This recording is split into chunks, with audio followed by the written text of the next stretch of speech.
Hi, fifth graders. So today we are going to be learning about short vowels. Now, I know that you guys have learned about short vowels in the past, but just a reminder, there are multiple ways to pronounce a vowel. And today we are going to be reviewing the short vowel.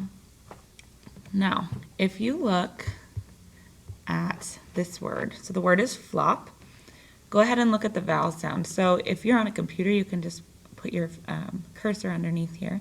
Look at that O. When I say the word flop, I notice that it makes the ah sound. Okay, that ah sound is a short O.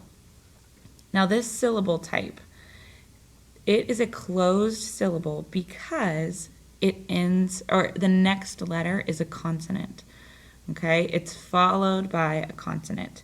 That means it's going to make the short sound. Here's the next word. The word is crest. Take a look at your vowel. When I say the word crest and I break it up, the that's a short vowel sound. Okay, it is followed by a consonant, which means it is open or closed. It's closed because it's followed by a consonant. It makes the word or the sound in crest. The next word is bread.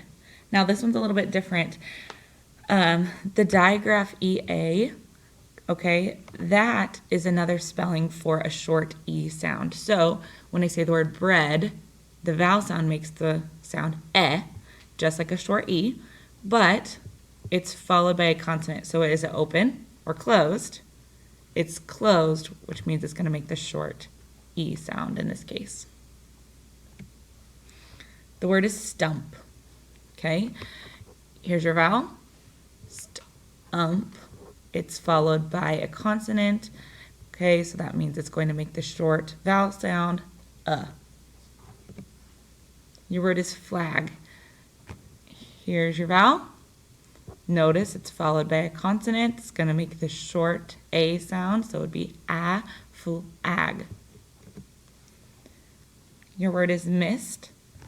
Underline your vowel here. Ist. It's followed, your vowel is followed by a consonant, so that's going to make the short vowel sound I. All right, I'm going to have you guys read this through. So I want you just to start in the short A column and go down, okay? And either when I call on you or if you're doing this at home, I want you to go down. I want you to think about what's the vowel. Is it followed by a consonant and what sound that would make? So we're just going to go through these columns and practice. Go ahead and do that now.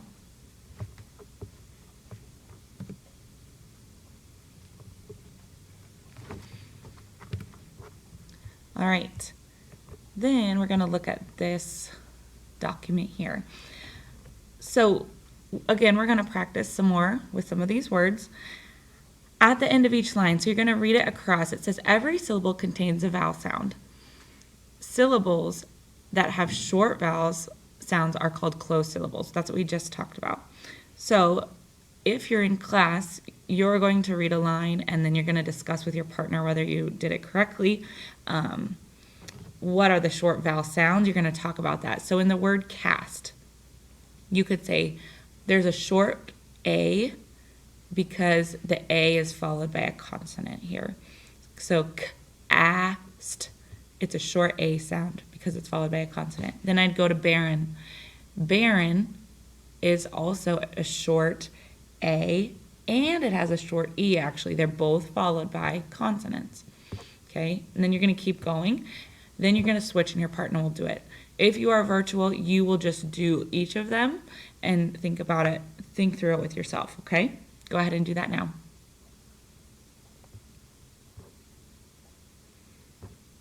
All right, hopefully you've gotten some good practice there. You've done the 5. Oh, here's a couple more. You can try that last one. I'll scroll down for you. All right, now you are actually going to work on your Know It, Show It. It looks like this. Okay, it's in your Know It, Show It booklet. You guys should have this at home. It is page 4, and it'll look just like this. So you're going to read the sentence, find the word that includes a short vowel sound, underline the letters in the word that make a short vowel sound. Okay?